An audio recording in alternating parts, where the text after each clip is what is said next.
Welcome to Laerdal's booth at the National Patient Safety Foundation Congress 2015, being held at the JW Marriott here in Austin, Texas. We're on our second day and our second session today for interviews with thought leaders and subject matter experts within the world of patient safety. Around us right now we have over 1,000, we wish it was 100,000, over 1,000 representatives from hospitals across the country representing risk management, continuous quality improvement, and also chief medical officers, chief nursing officers, and many from labor and delivery. With me here today is Robyn McKeefrey. Robyn is Director of Risk Management for Obstetrics at Stony Brook University Medical Center. How are you, Robyn? Thank you for joining us. Thank you for having me. So, to begin, just tell us a little bit about yourself and tell us a little bit about your background in labor and delivery. Sure. So when I started my career, I started as a registered nurse. I had a baccalaureate degree, and I always had a passion in maternal health. Okay. So I started right out of nursing school, and I pursued my passion in the area of obstetrics. And I worked my way around OB, labor and delivery, postpartum, antepartum, a little bit of NICU, NICU, newborn, and some GYN. So I got a very well-rounded experience. And then moved into benchmarking a program for the institution in obstetrical case management, where I could tie in my background for all of those areas for our patients. And then I saw the perfect posting for me for an OB risk manager. And that is where I have spent my last 12 years doing obstetrical risk management and intervening in patient safety for our maternal child population. Excellent. So tell us a little bit about your world. What is risk management in the world of labor delivery? What's your daily life like, your weekly life, your monthly life? So we are a state institution, and we're a little bit different than a lot of other hospitals out there, where we in risk management not only intervene in risk management itself, but we manage the claims that come into the hospital as well. So we have dual roles. So we want to hear from anybody that will report to us, from a staff member to patients or families, of things that concern them, of patient safety issues, of disgruntled patients and family issues that we can intervene on. We believe in taking a proactive approach to risk management as opposed to a reactive approach, not waiting for things to happen and then we hear about them, but Sure. Going out to the units, being visible, getting to know the staff, and them feeling comfortable in reporting the events or near misses to us. And unfortunately, if we do receive a claim, we manage the claim.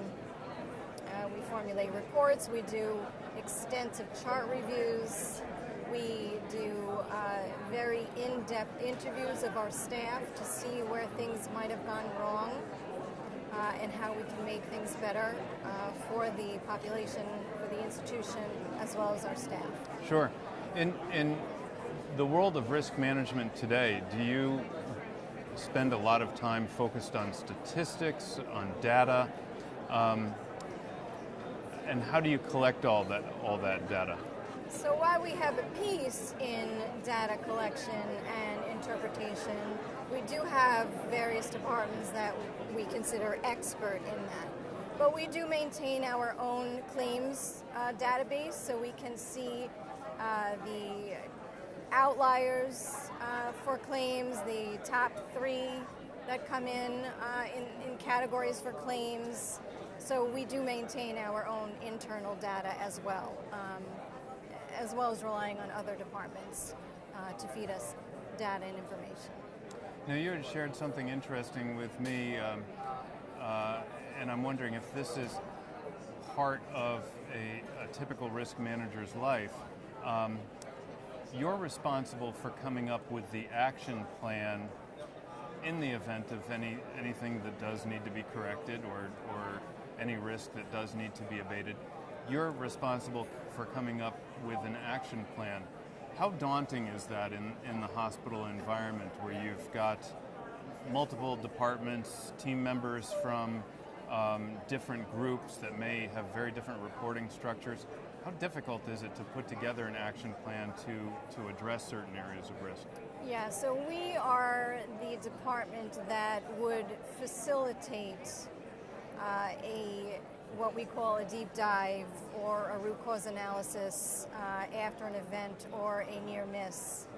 We are the department that does the reporting, the mandatory reporting to our state agency, which requires a root cause analysis, which needs to be done in a timely fashion. Thereby, we have to gather the people that need to participate in these very serious meetings, and we need to engage them in coming up with strategic plans to correct whatever went wrong and implement these. The issues that we find is not so much coming up with a corrective action, because there is a lot of literature out there and we benchmark ourselves against other institutions, but to sustain that culture. After we try to implement corrective actions, can we sustain it? That seems to be the most difficult entity of all. Sure. Now, you've got some experience with simulation, and I'm sure you've got plenty of experience with deliberate practice. Is there a role that you see in some of these issues that risk management overall encounters where simulation can be used to sustain those changes that you want? Yeah, absolutely. I mean, we have a pretty active sim center right now, and risk management is partnering with the sim center employees so we can make suggestions on some high alert, high risk areas that we think might benefit from simulation, and we're really looking forward to taking that to other levels. Nice. Now, in your experience with labor and delivery, I know that you sit on some councils, and obviously you've got your own experience base, which is extensive. What areas of risk and what obstacles to reducing that risk do you see specifically in labor and delivery? If they're like the top three on your list, what would you be keeping your eyes on all the time? So things that keep me up at night are babies that lose their mothers for various reasons, like maternal hemorrhage. Okay. So we focused very succinctly on creating an obstetrical maternal hemorrhage protocol. That was back in 2005, and it actually appeared on the Department of Health website. So we were a benchmark for that, which we're very, very proud of. But we continue to evolve from that. We learn from it. We have committee meetings. We review all what we call Code Noel events, our OB hemorrhage events. And we all the time want to strive to make that Code Noel process more improved. So we review, we tweak, we review again, we add, we discard when necessary. Another issue that keeps me up at night is a shoulder dystocia. Sure.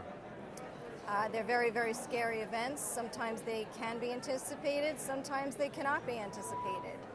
And I think that intervention in a simulation type environment can truly help with the team approach, communication, review where our strong points were, where our weak points were, and we can all learn from it. And if it's tape recorded, we can review it again and again and again, which is critical. Excellent. What's your favorite patient safety, and it could be in labor and delivery, your favorite patient safety or labor and delivery improvement success story?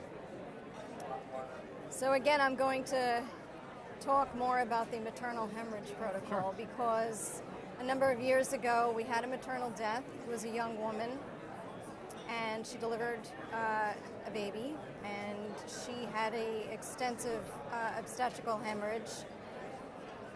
She spent time in the SICU, and we took it very, very seriously when she expired.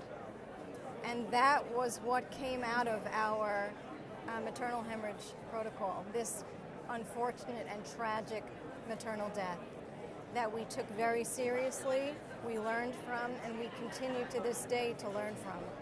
And I am incredibly proud of all of the mothers that we have saved due to our obstetrical hemorrhage protocol. Wow, that's incredible. That's an incredible story.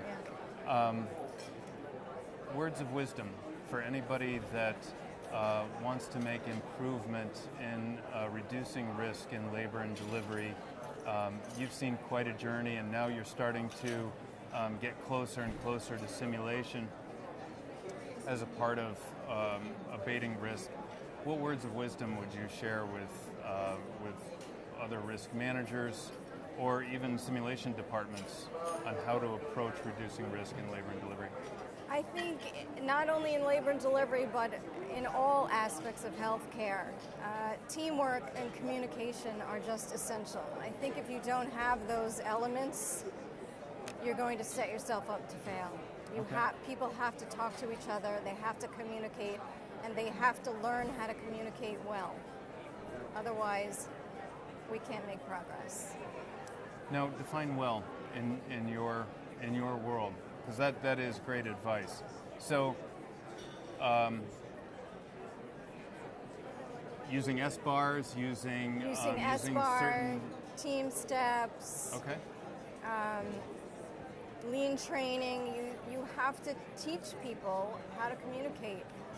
Technology gets in the way of communicating. We've actually taken people away to concentrate on computer work and entry, and they turn their back from patients, they turn their back from communicating with each other, and we have to relearn how to communicate to each other.